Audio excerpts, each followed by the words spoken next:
Thank you so much for this opportunity. मेरा नाम doctor Priyanka Gupta है और मैं एक नेचुरोपैथ डॉक्टर हूँ।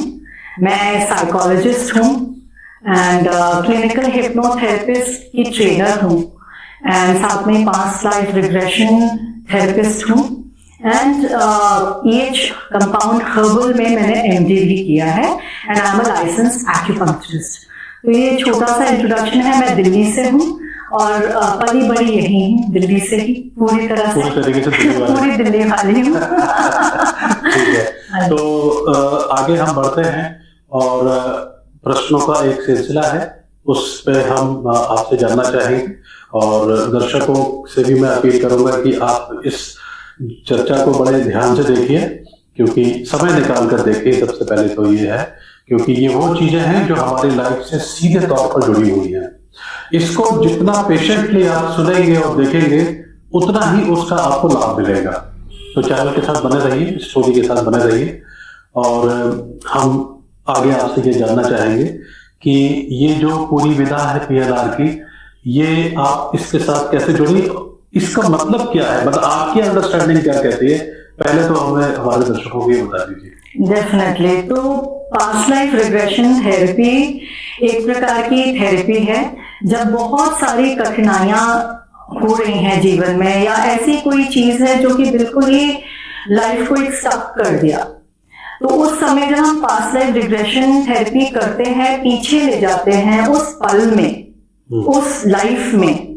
उस लाइफ को देखते हैं, समझते हैं, अंडरस्टैंड करते हैं और उससे लर्निंग लेते हैं, विजडम लेते हैं, तो पता चलता है कि क्यों ऐसा घटित हुआ, कैसे घटित हुआ, कब घटित हुआ और क्या क्या परिणाम निकले उस चीज से, और मैंने उस समय क्या अपने लिए डिसीजन लिया। यहाँ पर ये जो सिम्टम्स होते हैं परेशानियों के, वो इम्पोर्टेंट होते हैं, कैसे पहचाने? तो हमारे लाइफ में कॉन्शियसली, हमारे लाइफ में अगर फिजिकल हमें कोई एलिमेंट हो गया है, मान लीजिए कोई ऐसी गंभीर बीमारी हो गई है जो कि जानलेवा है, या ऐसी चीज घटित हो रही है पैटर्न के रूप में कि जब भी शादी होने लगती है, रोका हो गया, तैयारियां शुरू हो गई और लड़के ने या लड़की ने बैक आउट कर दिया लास्ट मिनट में, और ये एक बार नहीं हो रहा है, बहुत बार बार घटित होता जा रहा है।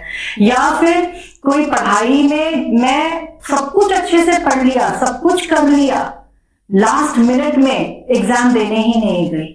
कोई एलिमेंट भी होता है जैसे बीमारी? बिल्कुल, बीमारियां, कैंसर हो गया, एड्स हो गया, आपके और भी ऑटो इम्यून डिजीजेस स्पेशली देखा जाए, और फोबियाज मेनली सब पास्ट लाइफ से ही आती हैं। जैसे कभी पिछले जन्म में डूब गए हो पानी में, तो इस एज में, इस लाइफ में आकर आपको रेस्पिरेटरी इश्यूज हो गए हैं, ब्रोंकाइटिस हो गया, अस्थमा हो गया है, या किसी भी प्रकार की सांस लेने की जानलेवा आपको तकलीफ है जो कि शुरू से ही है।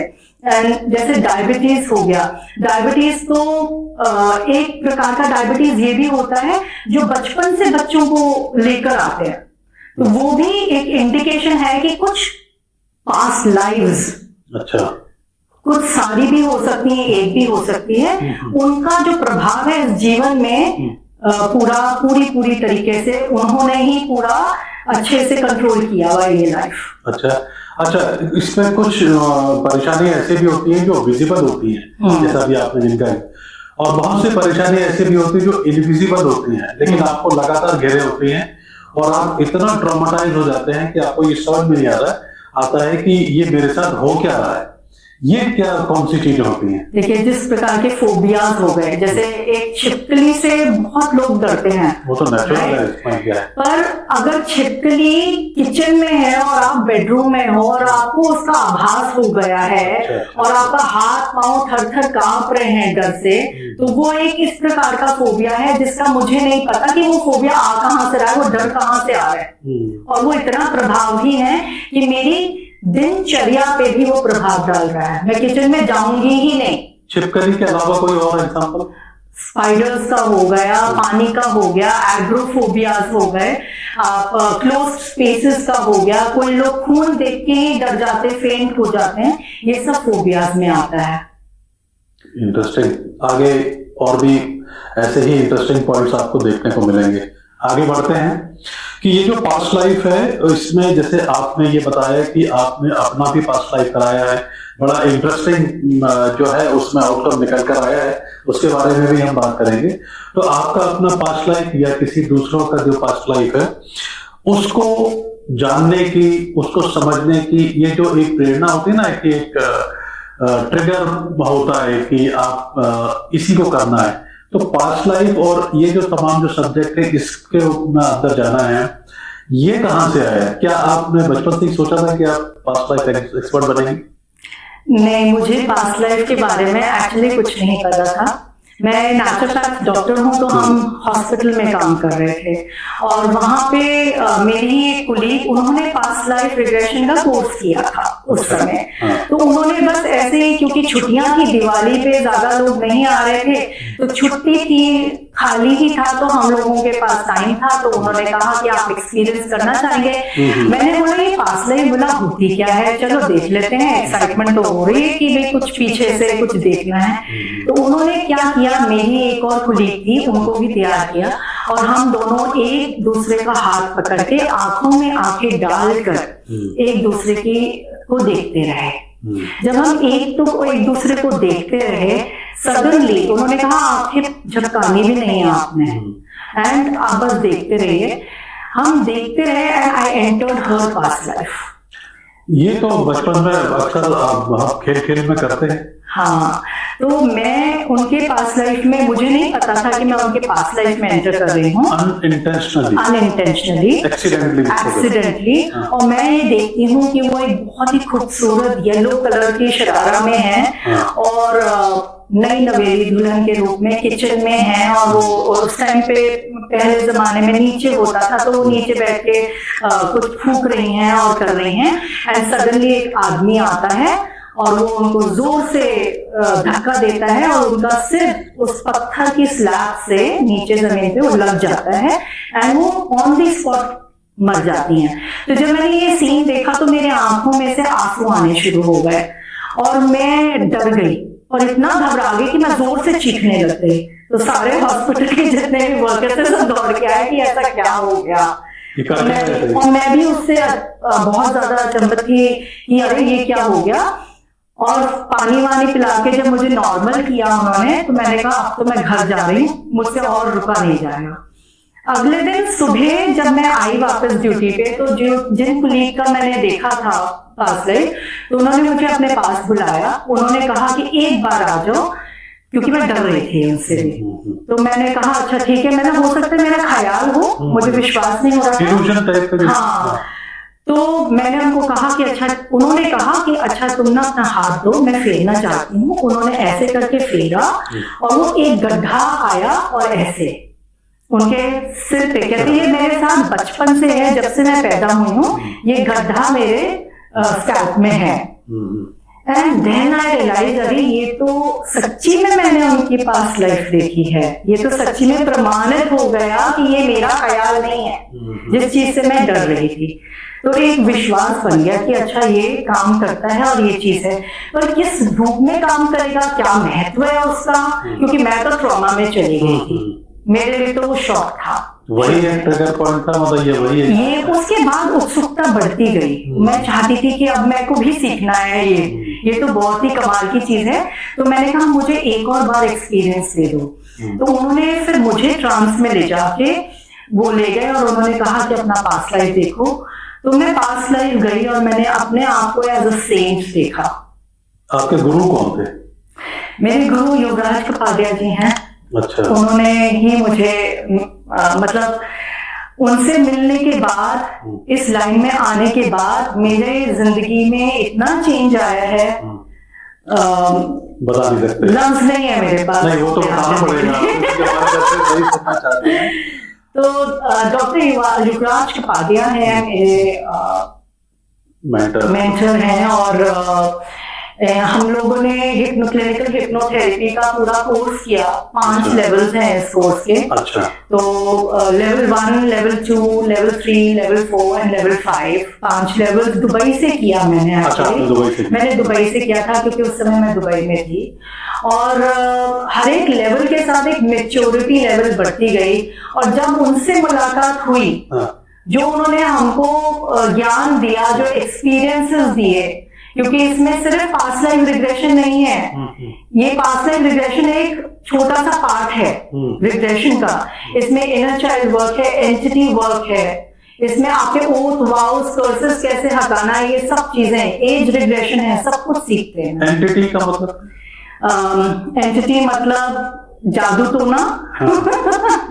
जादू टोना, और साथ में जो स्पिरिट्स इफेक्ट करती हैं, नेगेटिव ऊर्जाएं जो इफेक्ट करती हैं, उनसे भी कैसे बचना है, उनसे काम कैसे करना है, वो भी हमें सिखाया जाता है। बहुत बढ़िया। लेकिन हमारे दर्शकों को एक बात बता दीजिए कि दुबई ऐसी जगह है जहां पर ये कॉन्सेप्चुअल जो है ना, वो उससे डिफर करते हैं लोग वहां, है ना, जो अरब का जो एक कॉन्सेप्ट है। तो कितना, हाँ जी, ये जो पास्ट लाइफ है, पास्ट लाइफ का जो कॉन्सेप्ट है, क्रिश्चियंस में और मुस्लिम्स में नहीं मानते। बट पूर्वजों को मानते हैं, एंसेस्टर्स को मानते हैं, और हम सबकी जो नींव है वो एंसेस्टर्स के साथ जुड़ी हुई है। एंड जब एंसेस्टर्स होते हैं और उनसे जब हम जुड़ते हैं, तो उनसे कनेक्टेड उस समय हमारी जो ऊर्जा होती है, हमारी जो प्रेजेंस है, वो भी बहुत एक्टिव होती है। तो there are many dimensions to it. यहाँ तक कि जब हमारी सोल एग्जिस्ट करती है, तो हम एक बोलते हैं परम पिता परमेश्वर से मिलते हैं, यूनिवर्सल कॉन्शियसनेस के साथ मिलते हैं, तो हमारा अंग चला गया। परंतु जो हमारे मन के विचारधाराएं हैं, हमारे इमोशंस हैं, हमारी दर्द हैं, हमारी तकलीफें हैं, वो सब बादों के नीचे वही थम जाती हैं और प्योर फॉर्म ट्रैवल कर जाता है, क्योंकि वो लाइट है एंड वो परम पिता से मिल जाता है। और जब वो मिल जाता है, तो उसके जो जब हम डिसाइड करते हैं एज अ सोल, हमें वापस एक एक्सपीरियंस लेना है और हमें क्या सीखना है, तो हम जब आते हैं, तो उस लेवल पे यही कनेक्शंस जो है वापस हमसे जुड़ जाते हैं, in form of memories, in form of emotions, thoughts and pains which travel with us in our life, ताकि हम अपनी लर्निंग जो है वो आगे बढ़ा सके, आगे को गाड़ी को चला सके प्रेजेंट लाइफ, नई गाड़ी के साथ, नए वस्त्रों के साथ। बिल्कुल। तो ये जो यूनिवर्स है, ये जो परमपिता है, इसको देखने का तरीका मतलब कैसे है कि हम उसको ऐसे करके देखना पसंद करते हैं या ऐसे करके देखना चाहिए, कैसे? सो एट सम लेवल जब हम क्रॉस कर जाते हैं, तो वहां कोई इमोशंस नहीं है, वहां कोई थॉट्स नहीं है, वहां सिर्फ एक वननेस है। तो वननेस है, और वननेस के रूप में एक ब्रॉड व्यू हो जाता है। जैसे कि फॉर एग्जांपल आप छत पे चले गए और नीचे आप पार्क को देख रहे हैं, तो जब आप नीचे ग्राउंड फ्लोर से पार्क की तरफ देख रहे हैं, आप देख रहे हैं 3-4 बच्चे ऐसे ही मस्ती कर रहे हैं, लड़ रहे हैं। पर जब आप ऊपर छत पे चढ़े गए, तो आपको एक ब्रॉडर व्यू हो गया कि अरे पेड़ के पीछे एक और बच्चा छुपा है जो चोटी काट के छुप जाता है, और यहाँ पे पूरा जो की प्रक्रिया चलती है बच्चों के बीच में, वो एक खेल के रूप में, लड़ाई के रूप में कब बदल गई और कैसे बदल गई और क्यों बदल गई, उस सबका पूरा आपको एक बर्ड्स आई व्यू मिल गया, एक ब्रॉडर व्यू मिल गया, एंड लर्निंग भी मिल गई कि ये एक्सपीरियंस हो रहा है तो क्यों हो रहा है और कब हो रहा है। तो इसी प्रकार से इवन इन पास्ट लाइफ हम लोग बहुत बार बर्ड्स आई व्यू में जाते हैं और फिर क्लोजली भी उसको एक्सपीरियंस करते हैं थ्रू आवर बॉडीज। ओके, ठीक है। तो एक एक्सपर्ट होने के नाते अब आप यहाँ पर एक्सपर्ट हो गई हैं, और उसमें हम हमारे दर्शक ये जानना चाहेंगे कि उस केस के बारे में बताइए जिसने आपके ऊपर सबसे ज्यादा प्रभाव डाला, या जिसने आपको एक चैलेंज भी दिया हो कि इसको कैसे किया जाए। In terms of a client? Yes.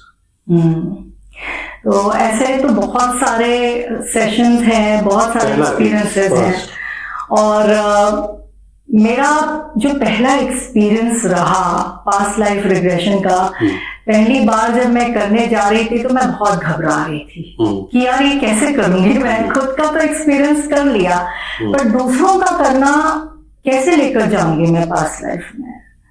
और बहुत ही कंफर्टेबली एक मलाई के माफिक वो क्लाइंट चले गए, क्योंकि जब आप शुरू करते हैं इस जर्नी को तो आपको उतना ही एक्सपीरियंस मिलता है जितना आप उसको हैंडल कर सकते हो। मतलब ये गिव एंड टेक वाला, it's a give and take. And मेरे जो पहले जो क्लाइंट्स थे उनको बहुत बड़ी प्रॉब्लम थी, उनका बैलेंस नहीं था, उनकी रीढ़ की हड्डी ट्विस्ट हो गई थी, शिफ्ट हो गई थी। और रीढ़ की हड्डी शिफ्ट होने के कारण वो सीधा लेट भी नहीं पाते थे, उनकी ऐसी सिचुएशन थी। एंड रातों को उनकी नींद चली गई थी, वो सो नहीं पाते थे, रात भर नहीं सोते थे। तो सोने के ही कारण उन्होंने पास्ट लाइफ रिग्रेशन थेरेपी के लिए वो आए थे, क्योंकि वो सो नहीं पाते थे।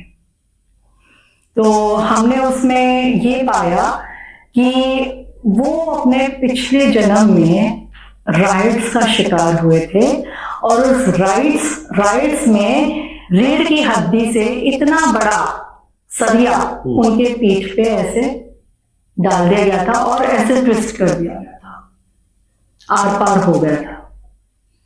And as a result of that वो इस जीवन में उनकी पैदा ही वो ऐसे हुए। तो जब हमने उनको पास्ट में ले गए, पास्ट लाइफ रिग्रेशन किया, उस सरिया को एक्सपीरियंस किया उन्होंने, बकायदा अपने रिग्रेशन के दौरान निकाला उसको, उस दर्द को महसूस किया, दर्द को महसूस किया और उसको निकाला, और जो फिर आराम उन्होंने पाया किसी तरीके से, जैसे ही हम उनको जर्नी में ले गए कि ऐसा एक्सपीरियंस उन्होंने किया तो क्यों किया।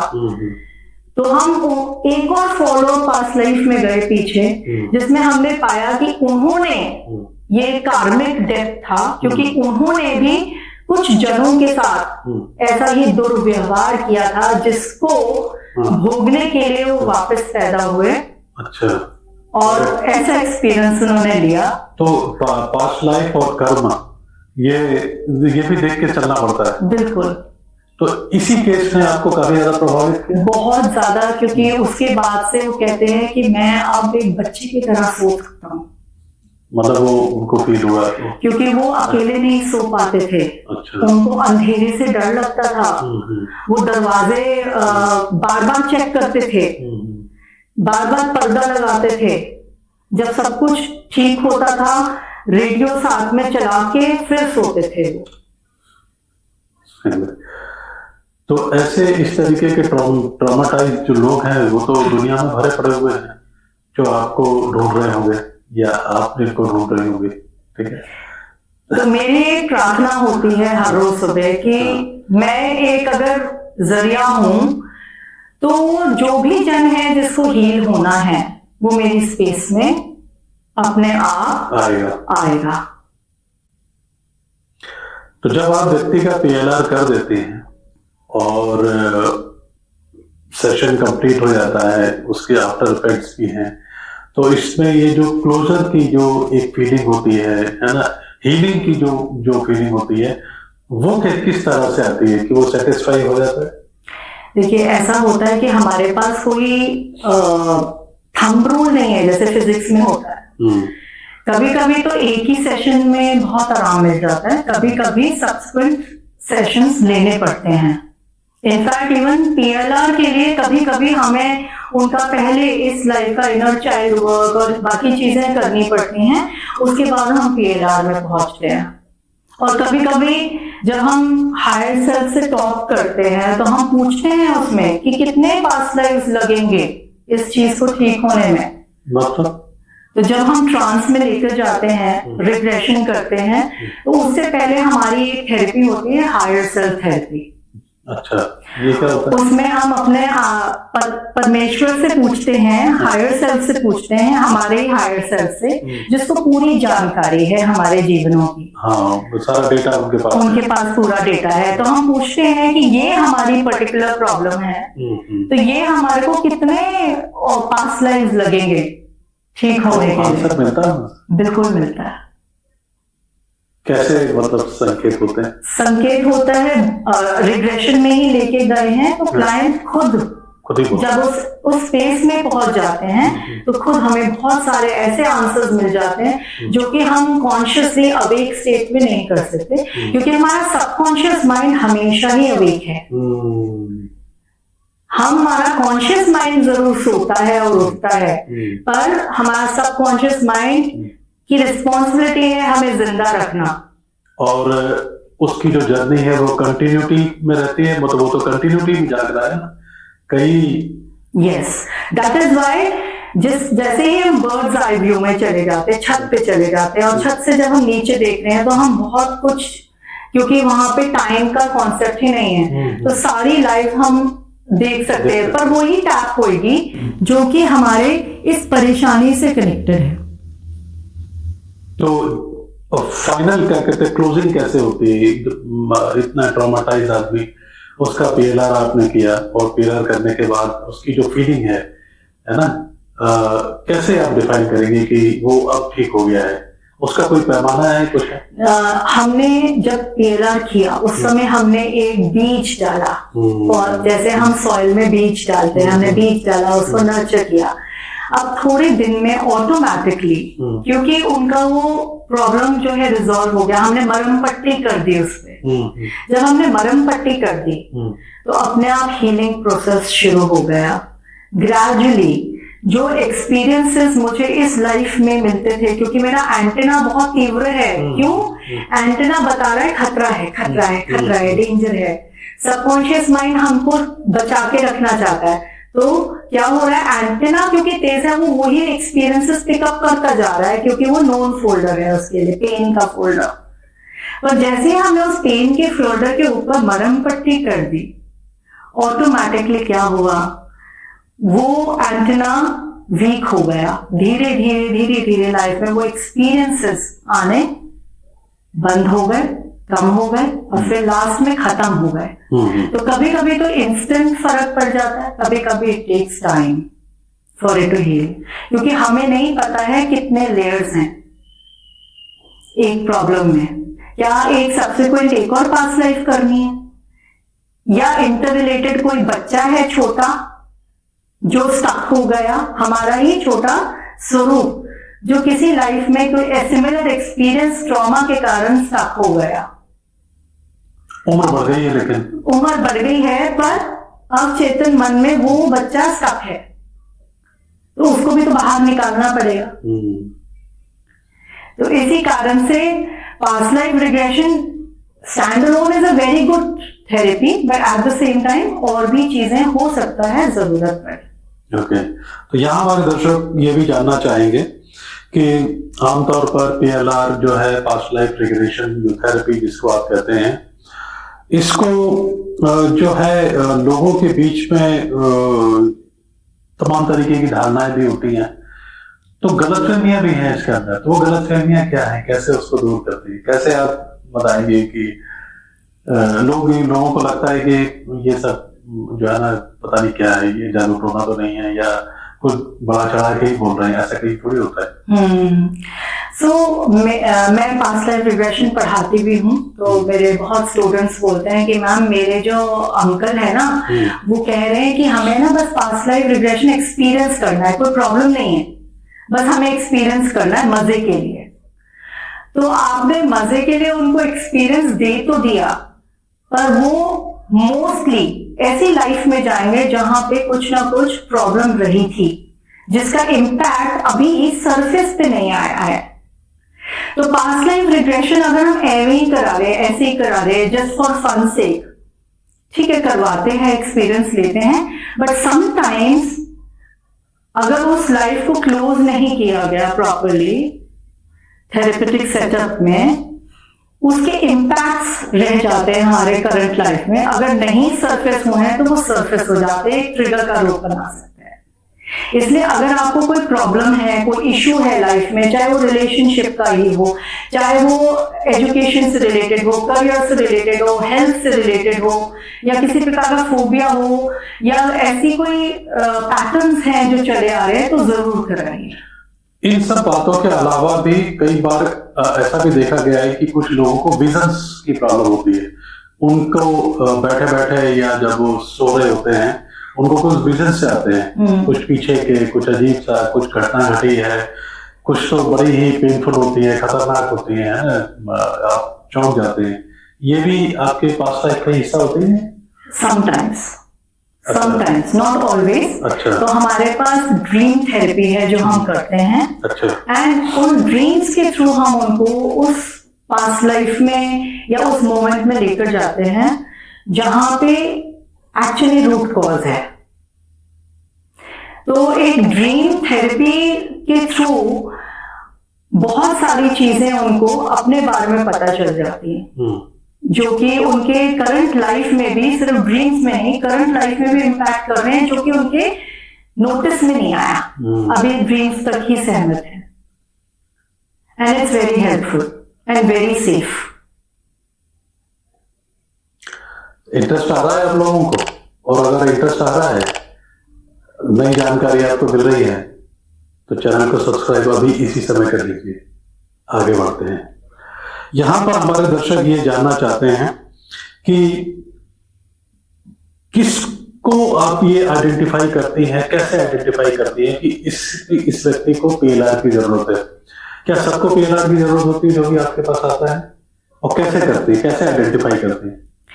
नॉट नेसेसरली, क्योंकि हमारे जो प्रॉब्लम्स हैं इस लाइफ में मोस्टली 99% हमारे पास्ट इस लाइफ की ट्रॉमा से जुड़े होते हैं, जिसको हम वो कभी कभी ये भी बोलते हैं इनर चाइल्ड वर्क, जिसमें हम छोटेपन में ऐसी चीजें हमारी लाइफ में घटित हुई जिनके बारे में हमें भी याद नहीं है, एट अ सबकॉन्शियस लेवल वो रिकॉर्ड हो गई हैं।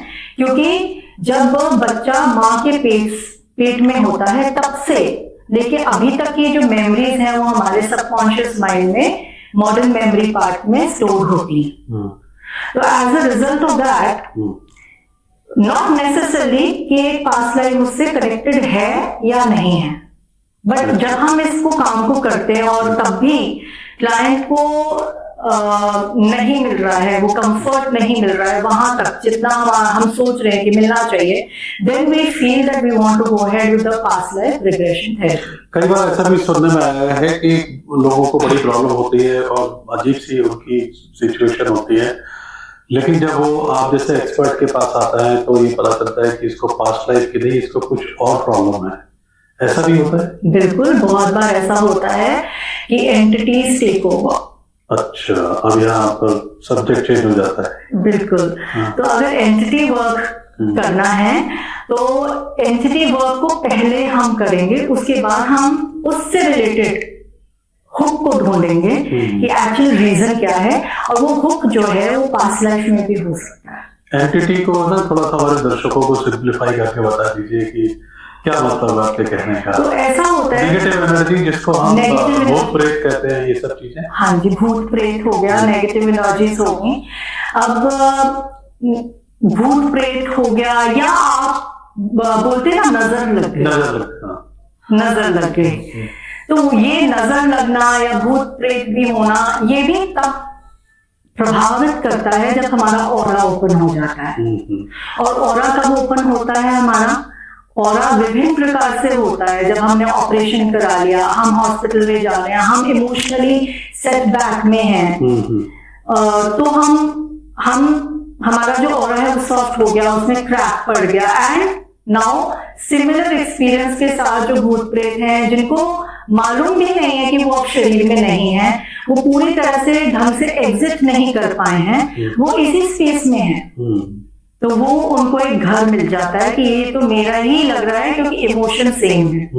एंड वो एक छोटा बच्चा जो हमारा, जिसको तकलीफ हुई है, जो ट्रॉमा में है और वो उस इमोशन के साथ जुड़ा हुआ है, वो इजाजत देता है, आओ जी मेरे साथ जियो। ओ, आप ही है कहने का मतलब। सारे कर्ताधार हम ही हैं। तो हम, हमारे को आदत होती है कि हम ब्लेम करें कि इसके कारण हो गया, इसके कारण हो गया। अच्छा, जादू टोना अगर हुआ भी है तो किस लेवल पे आपने सैंक्शन किया? नहीं तो कोई भी संसार का जादू टोना आपको इफेक्ट नहीं कर सकता, बट आपने उसको सैंक्शन दिया है, इसलिए at some level it is working on you and has become very active. तो PLR होने की पहली शर्त कोई भी पेशेंट है उसके लिए क्या होती है? ऐसा कहते हैं कि आपको सरेंडर करना पड़ता है। तो ट्रस्ट, एक ट्रायंगल ऑफ ट्रस्ट होता है। किसके ऊपर? अपने ऊपर, कि मैं सही जगह पे जा रहा हूँ, मैं इस प्रोसेस पे पूरा भरोसा करता हूँ, और I am trusting the therapist. Okay, आगे बढ़ते हैं और हमारे दर्शक आपसे ये जानना चाहेंगे कि how do you balance the spiritual aspect of PLR with the practice approach of family counselling? Family counselling भी आप करते हैं, वो क्या है, वो किस तरीके से आप करती, क्या है? तो जब हम फैमिली काउंसलिंग की बात करते हैं तो उसमें हमारा मतलब ये है कि पूरा परिवार आ गया। अगर एक बच्चा है बहुत ज्यादा तू तड़ाम करके माँ बाप से बात कर रहा है, माता पिता को मार पीट रहा है, गाली गलौज कर रहा है और अपने तरफ ध्यान ही नहीं दे रहा है और गलत आदतों में चला गया है, तो वो एक सिम्टम है। वो ये चीज दर्शा रहा है कि कहीं ना कहीं परिवार में कुछ ना कुछ डिसहार्मनी है, डिसफंक्शनैलिटी है। तो डिसफंक्शनैलिटी होने के कारण ये तो एक सिर्फ बच्चा बता रहा है कि कहीं बीमारी है, वो सिम्टम है, पर बीमारी जो है एक्चुअली वो एग्जिस्ट करती है फैमिली के ही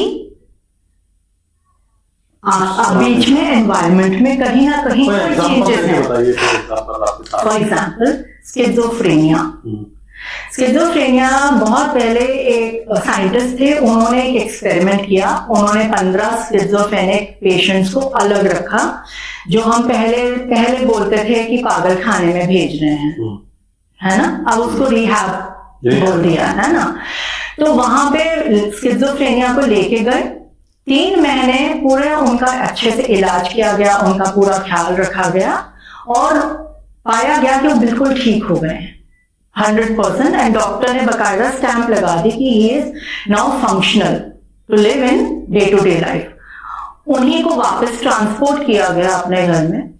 with in 1 month the same symptoms of schizophrenia came back in the patient and उसको वापस पागल खाने जो फैमिली मेंबर से लेके गए उसको छोड़ने के लिए, क्योंकि कहीं ना कहीं फैमिली में ही इतना दबावपूर्ण, इतना सफोकेटिंग एनवायरनमेंट था, dos and don'ts, rules and regulations इतने सख्त थे उस बच्चे के लिए कि वो उस ट्रॉमा और वो जो सारा ट्रॉमा था, वो जो पास्ट एक्सपीरियंसेस थे, उसको वापस एक ट्रिगर के रूप में वापस आ गए and he came back to square one. Recently ऐसा कोई केस आपके सामने आया हो? मेरे पास केस आया, तो फैमिली काउंसलिंग से कंबाइन करके क्लिनिकल हिप्नोथेरेपी प्रैक्टिस की, इनर चाइल्ड वर्क किया और एक पास्ट लाइफ भी हुई उस बच्चे की। बच्ची मेरे पास आई, माँ बाप ही लेकर आए थे बच्ची को कि ऐसे ऐसे है, और बच्ची तो हाथ से निकल गई। कैसे, थोड़ा सा? तो उनको ये था कि बच्ची कॉन्सेंट्रेट नहीं कर रही है काम पे, अपना पढ़ाई नहीं कर रही है, जितने भी एग्जामिनेशन के लिए जाना होता है तो एक दिन पहले ही बैकआउट कर जाती है, मुझे नहीं देना है एग्जाम। बहुत सारे, क्योंकि कुछ लोग होते हैं बहुत कंजर्वेटिव फैमिली से है, तो बॉयज से बातचीत करना भी मना है, बट स्कूल कॉलेज में आप जा रहे हैं तो कोएड एजुकेशन है तो बच्चे आपस में बात करते ही हैं, तो वहां भी एक रिस्ट्रिक्शन हो गई। फ्रेंड्स घर नहीं आ सकते, आप उनके घर नहीं जा सकते हो, आप फोन पे कितनी देर बात कर रहे हो वो भी पूरा नोटिस किया जा रहा है। तो it was getting too much for the child. जब बच्चे से बात करी तो वो भी इस परिस्थिति से परेशान थी कि मैंने सारी तैयारी कर ली एंट्रेंस एग्जाम की, मुझे पता है कि मैं एंट्रेंस एग्जाम क्लियर कर लूंगी, पर लास्ट मिनट में इतना एंजाइटी हुआ, इतना टर्मोइल हुआ कि मैं 2 अटेम्प्ट से एग्जाम तक ही नहीं पहुंच पा रही हूँ, तो एग्जाम कैसे दूंगी। ऐसे में सिम्टम्स ये भी होते हैं कि बच्चा झूठ बोलता है या कोई भी जरूर से झूठ बोलता है, गलत आदतों में बहुत सारी चीजें हैं, नशे की आदि हो जाना या कुछ और, लड़की है तो उसके लिए डिफरेंट, लड़के किसी और गलत आदतों में पड़ जाते हैं। तो मम्मी पापा जब गए बाहर, उनको किसी प्रॉब्लम से जाना था, तो उन्होंने यही शेयर किया कि भैया यहाँ तो पूरा पार्टी का माहौल हो गया था, हम अचानक आए तो यहाँ तो पार्टी हो रही थी। तो एक बच्चा नहीं, एंड एवरीथिंग वाज देयर। सो वहां पे ड्रग्स भी ले रहे थे बच्चे, ड्रिंक भी कर रहे थे, and it was a blast party. वो तो हमको वापस आना पड़ा बिकॉज कुछ पेपर्स की कमी की वजह से हमें आधे रास्ते से वापस आना पड़ा। तो हमने ये पाया कि ये तो पीछे से ये सब हो रहा है, जबकि बच्चा घर पे ही है। तो ये तो लड़कियों की बात हो गई है ना, एक है होती है प्रॉब्लम, घर से बाहर निकलते हैं तो एक पॉसिबिलिटी होती है। लड़कों में या आदमियों में किस तरीके की प्रॉब्लम होती है? ऐसी सिचुएशन में आप कैसे उनके परिवारों को काउंसिल करती हैं? तो बहुत सारे बिलीफ सिस्टम्स हैं लड़कों को लेकर कि मर्द को दर्द नहीं होता, ये तो राइट, सब होता है। मर्द रो नहीं सकता, अलाउड नहीं है। मर्द को पूरे परिवार का भार इन कंधों पे ही करना है, बेचारा झुक जाता है कंधों में। आप देखें मोस्टली मेंस को cervical spondylitis, shoulder, frozen shoulder, ये ज्यादा प्रॉब्लम्स होती हैं। तो आपने एक प्रतिमा देखी होगी, वो पूरा अर्थ उठा के वो ऐसे है, एटलस है ना, तो क्या हो रहा है, शोल्डर पे मेरे सारे दुनिया का मेरा भार है।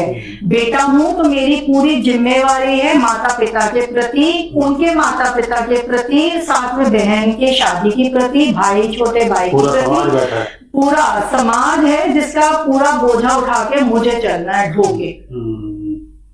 तो वो कहीं ना कहीं जब ये बिलीफ सिस्टम्स हमारे एंसेस्टर्स के थ्रू भी हमें मिलता है, हमारे cultural upbringing, parental styling, education system से, और हमारे रिलीजियस फैक्टर्स भी, कि भाई अगर आज मैंने इसको इस तरीके से नहीं दान दिया तो मेरे यहाँ पे कुछ ना कुछ गड़बड़ हो जाएगी, तो मुझे दान देना है। And it is coming out of fear, it is not coming out of your heart. तो जब वो फियर से रिलेटेड कुछ भी अगर होगा, जैसे कि आप दलदल में जा रहे हैं, दलदल में आप खड़े हैं, तो आप दलदल से बाहर निकलने की कोशिश करेंगे तो और अंदर जाएंगे, और यही आप एक समतल जमीन से कूदना चाह रहे हैं तो आप लॉन्ग जंप, हाई जंप सब कुछ कर लेंगे। पर एक फियर दलदल के बराबर है।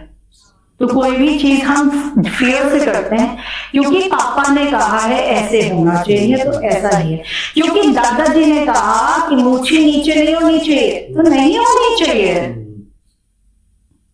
You are man of the house, man of the house has all the responsibilities, चाहे कुछ भी हो जाएगा, आउट ऑफ लॉयल्टी मैं वो सब कुछ करूंगा जिससे मेरे माता पिता खुश हों। यही सब भ्रम है, गलतफहमियां हैं, बहुत सारी चीजें हैं जो कि हमारी प्रथा, कल्चरल फैक्टर्स से चल रही हैं, और हम उनको ब्लाइंडली फॉलो करते हैं। पर हम ये भूल जाते हैं कि हर एक स्टेज में उनकी जो परिस्थिति थी उस समय वो सही था, और अब क्योंकि दुनिया बदल गई है, चीजें बदल गई हैं, तो definitely thought process also has to change. पर हम वो थॉट प्रोसेस नहीं चेंज करते, हम उसको फॉलो करते हैं ब्लाइंडली, क्योंकि मम्मा ने कहा था, नानी ने कहा था, पर नानी की ये प्रथा थी तो ये फॉलो करना है, पर ये नहीं पता क्यों करना है। कई बार तो ये ठीक भी होती है, लेकिन कई बार हिट फायर करती है। ठीक है, तो यहाँ एक बात बड़ी इंपॉर्टेंट हो जाती है कि आप ये सब चीजें करते हुए लोगों को तो आप काउंसिल करके ठीक कर देती है, उसका असर आपके भी ऊपर पड़ता है, फिर आप अपने आप को हील कैसे करती हैं, काउंसिल कैसे करती हैं? मैं भी पास्ट लाइफ रिग्रेशंस, थेरेपीज आज तक लेती हूँ। अच्छा। It is healing is an ongoing process. Plus सबसे इजी तरीका ये है कि हम रात को सोने से पहले अपना सुबह से लेके शाम तक का जो कुछ भी हुआ है एक रिव्यू कर लें कि मेरे साथ ये घटित हुआ था, इन इंसानों से मैं मिला था, मेरी ये वार्तालाप हुई थी, ये झगड़ा हुआ था, ये प्रेम हुआ था। एग्जैक्टली, जैसे ही मेरे अवेयरनेस में आई एंड आई से कि it's okay, what is yours is yours, what is mine is mine. ऐसा आपने बताया है कि आपने भी अपने पास्ट लाइफ रिग्रेशन कराया है और बड़ी इंटरेस्टिंग सी चीज देखी है आपने। तो पास्ट लाइफ रिग्रेशन में जब हम पीछे का देखते हैं तो वो वाकई हम पीछे कुछ देख रहे होते हैं या इल्यूशन है? आपने क्या देखा अपनी पास्ट लाइफ में? मैंने अराउंड 20 से ऊपर अपनी पास्ट लाइफ देखी है। 20 जन्म की? हाँ जी। और उसमें एक जन्म जो सबसे पहले मैंने देखा था वो मैंने 10 बार देखा, पर हर बार जब मैंने वो पास्ट लाइफ देखा, क्योंकि past life regression therapy session जो है 1 से 1.5 घंटे का हो रहता है, 1.5 घंटा नहीं तो 2 घंटा मैक्सिमम, राइट। उस 2 घंटे में 100 साल की जिंदगी को आप कैसे रिव्यू कर सकते हैं पूरी तरीके से, उसके डिफरेंट एस्पेक्ट्स होते हैं। तो ये जो पर्टिकुलर था जिसमें खूब झंड की थी, वो वाली पहले ही प्रकट हो गई मेरी, और उस पास्ट लाइफ को मैंने 10 बार देखा। वो क्या थी? मैं क्वीन थी इजिप्ट की। अच्छा। और मैं अच्छा, एक चीज और भी है, पास्ट लाइफ में जब भी हम देखते हैं तो हम अपने आप को राजा के रूप में देखते हैं, तो दुनिया के राजाओं से भरी थी क्या नीचे के लोग? नहीं, राजा, रंग, पुजारी, beggar, and also not human, non human वाली लाइफ भी दिखती हैं। अच्छा अच्छा अच्छा, ओके। पर आपका विषय क्या है, तकलीफ क्या है, आपका परेशानी क्या है, उस पर निर्भर करेगी कि कौन सी पास्ट लाइफ आपके उजागर होगी। नहीं, आप अभी बताइए, शो की आप क्वीन थी, रानी थी, वो क्या था? वो तो आप अभी भी है। So I was queen in this past life, and as a queen of Egypt, एक एस्पेक्ट ऐसा आया कि I was very cruel. नाम क्या था? कुछ ऐसा है, हम हिस्ट्री से कहीं कनेक्ट कर सकते हैं? वो मैं आपको बाद में we will discuss, no problem. But in this particular life, एक एस्पेक्ट ये था, एक एंगल ये था कि बहुत लोगों की जाने ली। अच्छा। थ्रू वेनम आई वॉज बोलते हैं ना कि विष कन्या। अच्छा अच्छा। तो मुझे बचपन से ही सांप का जो वेनम था वो कंज्यूम करवाया गया। हिस्ट्री में ऐसा तो आई वॉज, हाँ, तो आई कुड, मतलब किसी को भी मैं पॉइजन कर सकती थी, and I had multiple partners. जब हम मौर्य डायनेस्टी की बात करते हैं और चाणक्य की जब बात करते हैं, तो जब चाणक्य की जो किस्से हैं, जो कहानियां हैं, उसमें इस तरीके की बातें हिस्ट्री में काफी देखी गई हैं। तो आपने भी उसी तरीके का देखा? बिल्कुल वैसा ही देखा, एंड मेरा जब डेथ हुई तो मेरा सर कलम कर दिया था। That's how, because invade हुआ मेरा kingdom and I was killed then and there. And मेरे पास पूरा एक गुफा था जहां पे बहुत सारे स्नेक्स थे जिनको पाला गया था। तो ये एक एस्पेक्ट था। दूसरा एस्पेक्ट ये था कि किंगडम को बचाना है, प्रजा को बचाना है, तो sacrificing 5-6 people is okay. Third aspect ये था कि मैंने अपने ही भाई को मरवा दिया। तो ऐसे बहुत सारे एंगल्स आए। हर बार जब एक एंगल के साथ उस पास्ट लाइफ को देखा तो एक new learning, new wisdom I of that particular aspect. And ये भी एक स्पाइरल के फॉर्म में था, एक लेयर्स के फॉर्म में, जो कि बड़ी मुश्किल से जब इससे निजात मिली तो my life has changed, totally changed in many ways. Okay, तो यहाँ तो ये बात हो गई कि आप इजिप्ट की रानी थे और आपके साथ ये घटा जो कि बड़ा ही ट्रॉमेटिक है। कुछ ऐसे भी पास्ट लाइफ देखे होंगे जिसमें कि बड़ा शूटिंग सा इफेक्ट दिया होगा आपको और आपको एक डिफरेंट एक प्यारी सी कंफर्टेबल पास्ट लाइफ जनरली नहीं आती है in case of a clinical practice, क्योंकि unless we call for it, क्योंकि हम एक मुद्दे को लेके, एक परेशानी को लेकर हम इस पास्ट लाइफ रिग्रेशन थेरेपी को ले रहे हैं, एंड हमें वही पास्ट लाइफ्स जनरली दिखती हैं, ओपन अप होती हैं, जिनमें इनकम्प्लीशंस हैं, या तो कोई काम पूरा नहीं कर पाए उस जीवन में, या बहुत दर्द था, या लास्ट डाइंग थॉट हमारी क्या थी, उस कारण से हमें इस जीवन में वापस आना पड़ा। तो इस कारण से ही पास्ट लाइफ तभी ओपन अप होती हैं जिनमें का कुछ ना कुछ कंप्लीट होने की जरूरत है। नहीं, आपके साथ किस तरीके का आपने पास्ट लाइफ देखा, इस तरीके का जो कि अनयूजुअल है, जिसको आपको देखकर बड़ा अच्छा सा लगा? मेरे को एक पास्ट लाइफ नजर आई जिसमें क्रूसिफिकेशन के दौरान मेरे लिए अचंभित था, क्योंकि मैंने कभी बाइबल नहीं पढ़ी, एंड मैंने देखा कि क्रूसिफिकेशन मतलब क्राइस्ट को जब क्रूसिफाई किया गया था, मतलब आप उसमें जा रहे हैं उस जहाँ ये जो अभी जो कैलेंडर ईयर है उसके 0 के टाइम पर। एग्जैक्टली। तो उस समय एक ही टाइम पर देवर 8 people who were getting crucified simultaneously in different areas, and one of them I was there being crucified, and जब मुझे क्रूसीफाई किया गया और जिस समय मेरे सोल एक्सपीरियंस किया, I converted into light and there was no pain, it was only happiness and sweetness। तो वो कौन थे? वो क्राइस्ट के ही रूप थे, पर 8 दिशाओं में थे, 8 जगहों पे, अलग अलग लोकेशंस पे थे। उन सबको क्रूसिफाइड किया गया? उन सबको क्रूसिफाइड किया गया at the same time, same moment, in 8 different places, which was a news to me, क्योंकि जब मैंने वो एक्सपीरियंस किया तो मेरे लिए एक बहुत बड़ी लर्निंग थी, और जिस प्रकार से वो शरीर की लाइट में कन्वर्ट हो गया was a very divine experience for me, and there was no trauma, and automatically generally हम पास्ट लाइफ्स को इंटीग्रेट नहीं करते, वो अपने आप ही मेरे में मर्ज हो गए, and it was a very divine experience कि this is what is there, and उससे एक लर्निंग मिली कि living well is good, but dying well is even more important। वो ज्यादा बेटर है। डेफिनेटली। तो इसलिए हमें आगे अग्रसर होना चाहिए towards dying well। फिर आपने बाइबल पढ़ी?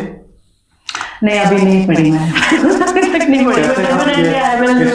तो मैंने गूगल किया था, and then I checked in the net, and I got प्रमाण मिले मुझे उस चीज के कि अरे ये तो फैक्ट है, तो मैंने उसको रख लिया एजेंडा में रीडिंग के कि मैं इसको जरूर पढ़ूं। तो 8 लोगों को 8 लोगों को क्रूसिफिकेशन किया गया था। उन 8 लोगों में से आप एक थी? एक मैं थी जिसको क्रूसिफाई किया गया था, और जब वो कर रहे थे उसके बाद जिस तरीके से जैसे सोल एग्जिट हुआ, I became light.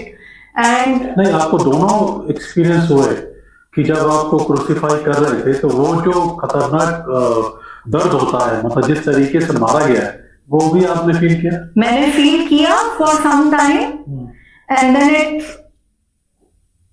It just, मतलब वो बस ऐसे हवा की तरह उड़ गया, इट जस्ट वेंट, लुप्त हो गया, वो रहा ही नहीं। और वो ऐसा डिवाइन एक्सपीरियंस था कि यार painless moment where I was totally complete in my own self, मतलब कुछ जरूरत नहीं है, ना आगे ना पीछे, ना ऊपर ना नीचे, बस जो है ये है। जिन लोगों ने बाइबल पढ़ी है वो उसको क्रॉस वेरीफाई करें और गूगल से इसको क्रॉस चेक कर सकते हैं इंफॉर्मेशन निकालकर, क्योंकि ये बड़ी इंपॉर्टेंट बात कही गई है कि पास्ट लाइफ में आप क्या क्या चीजें आप एक्सपीरियंस कर सकते हैं। और ये ज्यादा इंपॉर्टेंट बात है कि जो आपने कहा कि एंड जो है आपका, वो अगर आपका बेटर अगर हो रहा है तो वो एक अलग डिवाइन एक्सपीरियंस है। वो आपका वो शब्दों में मेरे ख्याल में बताना बड़ा मुश्किल है फील करने वाली बात है। बस वो एक्सप्लेन नहीं की जा सकती, बस महसूस की जा सकती है। मतलब मैं क्या कहूँ इसके बारे में। अच्छा, यहाँ हमारे दर्शकों को एक बात बताइए कि आपने इतने सारे एक्सपीरियंसेस हैं, केस स्टडीज हैं आपके पास पास्ट लाइफ के, और तमाम तरीके के लोगों को काउंसिल करके और नेगेटिव एनर्जी को बाहर निकाल के वास्तु दोष पे आप ठीक करती हैं, ये भी एक है।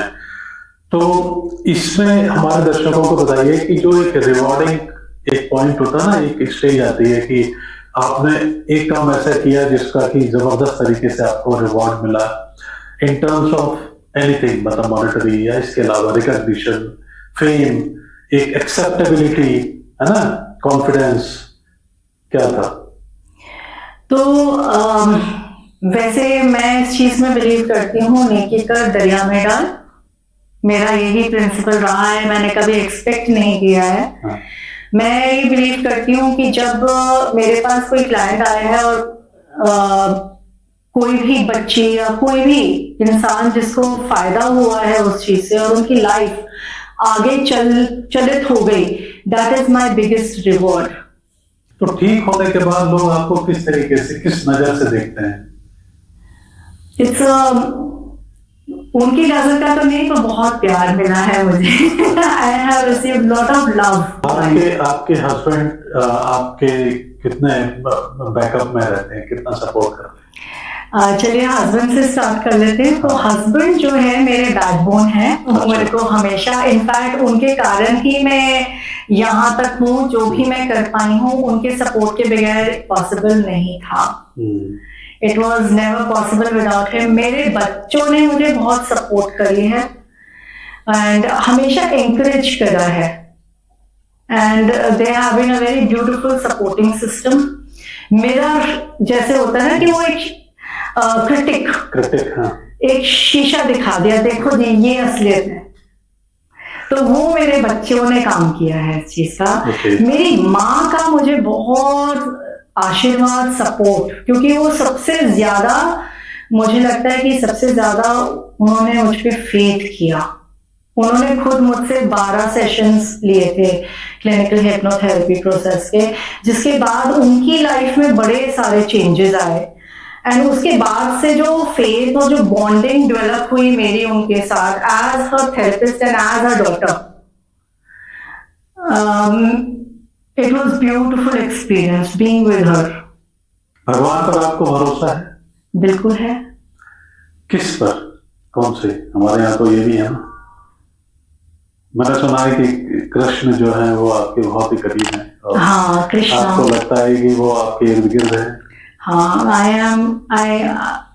कृष्णा हर एक रूप में दिखते हैं मुझे, हर एक रूप में, and there is lot of love, lot of affection, lot of faith, trust आपके चेहरे पर। तो फाइनली हमारे दर्शकों को ये बताइए आप कि लोग PLR करवाना चाहते हैं, मगर कई मर्तबा जो है ना वो झिझक करते हैं, है ना, ऑब्स्ट्रक्शंस बहुत सारे होते हैं फैमिली के, और लैक ऑफ नॉलेज भी।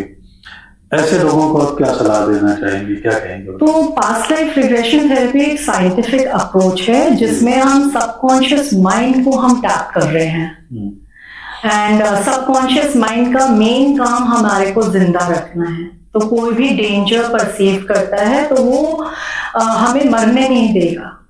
That is the work of subconscious mind. And clinical hypnotherapy practice में जब मैं थेरेपी सेशंस देती हूँ और स्टूडेंट्स को सिखाती भी हूँ, तो उस समय यही कहती हूँ कि आप पूरे as a client surrender mode से बैठे हैं, फुल ट्रस्ट के साथ, फेथ के साथ, क्योंकि ये क्लिनिकल साइंटिफिक अप्रोच है। इसमें कहीं भी हम आपके साथ कुछ भी गलत या कुछ भी गलत नहीं कहलवा सकते, क्योंकि आपका अवचेतन मन और चेतन मन दोनों ही अवेक होता है, पर सबकॉन्शियस माइंड प्रभाव कर रहा है, इज मोर पावरफुल। तो it is a very safe, very comfortable procedure and a life transforming medium. तो लोगों को करवाना चाहिए, करने के बाद एक्सपीरियंस बिल्कुल एक्सपीरियंस करना चाहिए। पर पास्ट लाइफ थेरेपी जो है वो स्टैंड अलोन हो सकता है कि स्टैंड अलोन ही जरूरत पड़े, और हो सकता है कि उससे पहले कुछ सेशंस हमें इस लाइफ के इनर चिल्ड्रन वर्क के लिए या कोई और चीज प्रभावित कर रही है उसके पहले करना पड़े, and then we go into past life. Thank you very much. अब दर्शक कितना इस बात से प्रभावित होंगे और कैसे अपनी लाइफ को बेटर करेंगे, और पास्ट लाइफ रिग्रेशन का जो एक भ्रम है हम लोगों के बीच में वो शायद निकला होगा। अगर नहीं निकला है तो प्रियंका गुप्ता जी हैं, ये बैठी हैं, आप इनके साथ कांटेक्ट करें, जो डिटेल है वो आपको डिस्क्रिप्शन में मिल जाएगा।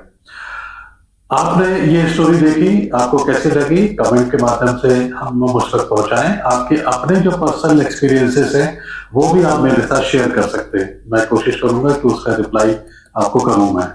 इसके अलावा